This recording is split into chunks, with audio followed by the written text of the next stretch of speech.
Shalom Aleichem, bienvenue donc dans notre rubrique couple. Alors on a intitulé ce cours aujourd'hui, on est deux à détruire. Alors vous connaissez l'argument, c'est de sa faute. Là c'est de sa faute, c'est de sa faute. Ça fait 10 ans que j'en peux plus.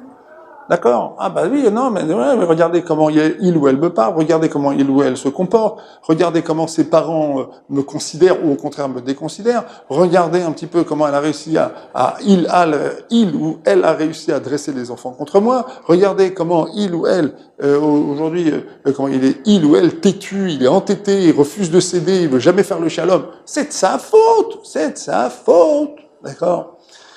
Alors, tout au plus, on est prêt à faire une petite concession momentanée.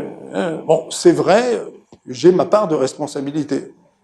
Je ne vais pas le nier, j'ai ma part de responsabilité, d'accord? Alors, il faut savoir, de la manière qu'on est deux à construire, on est aussi deux à détruire. Maintenant, je vais vous expliquer comment on est deux à détruire. C'est très simple. Il y a des conflits dans lesquels, dans toute objectivité, il y a une personne ici qui est, entre guillemets, responsable. C'est la personne qui crie, qui hurle, qui est intransigeante, qui ne veut pas faire d'efforts. Ok. Bon. Non, on va dire, cette personne, maintenant, elle a 90% de responsabilité. Mais il reste 10% chez l'autre. Pourquoi? Parce que, très souvent, lorsqu'on rentre en conflit, qu'est-ce qui se passe? En fait, on va faire monter le ton. Et en fait, si on n'est pas responsable du problème lui-même, il est clairement posé chez l'autre, on est responsable tous les deux de la tension générée par le problème.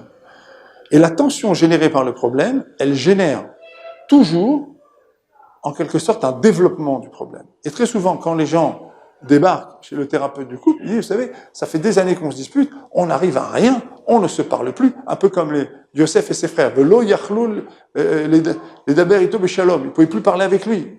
C'est terminé. Ils sont incapables d'échanger. Ils étaient arrivés à un point où ils n'arrivaient plus à échanger. Alors le couple, c'est la même chose. On est à un point où on n'arrive plus à échanger. Alors, il faut savoir une chose, que la première question qu'on doit se poser dans ce type de situation, c'est quelle est ma part de responsabilité dans la tension? Le problème, ok.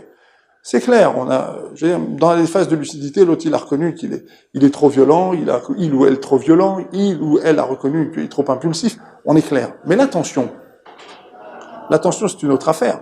L'attention, on est deux à la gérer. La manière dont le problème va perdurer, le fait de revenir après à la charge, ça on est deux. Peut-être même parfois fuir, aller se mettre dans une autre pièce, c'est pas forcément toujours la bonne solution. Peut-être que parfois il faut rester là, il faut affronter. Peut-être que parfois, il faut attendre 2-3 jours avant de reparler du problème. Mais l'attention est telle qu'elle est générée et telle qu'elle est véhiculée par le problème, ça on est deux à l'amener. Alors, qu'est-ce qu'on peut se poser comme bonne question quand on est dans des phases conflictuelles et que la tension monte? La première question qu'on peut se poser, c'est finalement, qu'est-ce que je vais gagner et qu'est-ce que je vais perdre à faire durer ce problème, à faire durer cette tension? Là maintenant, je suis dans une phase de conflit aigu. De toute façon, je n'arrive à rien. De toute façon, je ne suis pas comprise. De toute façon, je ne suis pas pris en compte. Je n'existe pas. L'autre, il a envie de se défouler, je n'y arrive pas. Alors, dans ces phases de conflit, il faut toujours se demander, qu'est-ce que je gagne, qu'est-ce que je perds? J'ai peut-être intérêt maintenant, pour gagner de la sérénité, d'abord à m'éloigner un petit peu.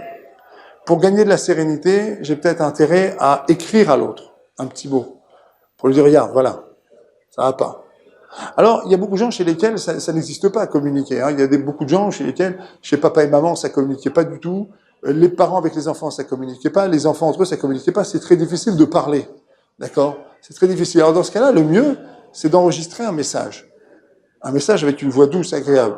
Et d'expliquer que là, maintenant, on est dans une phase de conflit un petit peu aigu, on n'arrivera à rien si on continue comme ça. Cette mécanique dans laquelle on se trouve coincé, c'est la mécanique du casse. C'est la mécanique de la colère. Il faut savoir que la définition de la colère, c'est que c'est fondamentalement une inadaptation totale à la réalité qui m'est proposée. Et lorsqu'un individu rentre dans une phase de conflit aigu, et donc dans une phase de colère, il rentre toujours dans une phase de rejet. Maintenant, est-ce qu'il est dans une phase de rejet parce que c'est quelqu'un qui jette et qui rejette? Ou alors il rentre dans le rejet parce que il s'est forgé une idée dans laquelle cette réalité, elle est inacceptable. Mais en tout cas, la personne que j'ai en face de moi et qui est en colère, c'est une personne qui ne peut pas accepter la réalité, telle qu'elle est là maintenant. Et c'est pour ça que nos sages disent, elle me fasse madame, beshat kaaso. On peut pas essayer d'apaiser quelqu'un qui est dans une phase de colère. Dans les phases de conflit aigu, dans les phases de colère, le mieux, c'est de comprendre d'abord que l'argumentaire ne sert à rien. Alors, on peut reculer un petit peu, peut attendre 12 heures, 24 heures. Ensuite, après, on peut enregistrer un message. On peut écrire un mot. On peut proposer à l'individu de réfléchir. Avant, pour parler, il fallait venir devant la personne. Ça l'excitait beaucoup plus. Aujourd'hui, on peut envoyer un message vocal en WhatsApp dans lequel on dit, avec des paroles apaisantes, avec des mots apaisants, avec un ton apaisant, les choses qui sont nécessaires à apaiser un petit peu la tension. On peut aussi, 12 heures, 24 heures plus tard, envoyer un petit mot, laisser un petit mot sur la table et expliquer à l'autre que, en fait, on ne lui en veut pas, qu'on est tout à fait prêt à s'entendre avec lui, mais qu'on veut pouvoir renouer et discuter calmement. D'accord? Donc, ce qu'on peut dire par rapport à ce fait-là de la colère, c'est que effectivement, dans certains couples, il y a un problème. Chez l'un des deux, on est clair. Mais l'attention, on est deux à la gérer. Effectivement. Et donc, de ce point de vue-là, on est deux à détruire ou on est deux à construire. C'est-à-dire que si je décide maintenant d'apaiser les choses et de m'exprimer plus calmement et de permettre à l'autre de revenir vers moi, alors à ce moment-là, je construis. Mais si je fais monter la tension, si je veux crier plus fort, si je veux avoir raison, si je veux absolument prouver à l'autre qu'il est destructeur, destructrice, alors effectivement, à ce moment-là, ben, j'accélère la destruction de mon couple, j'accélère la destruction donc de la relation.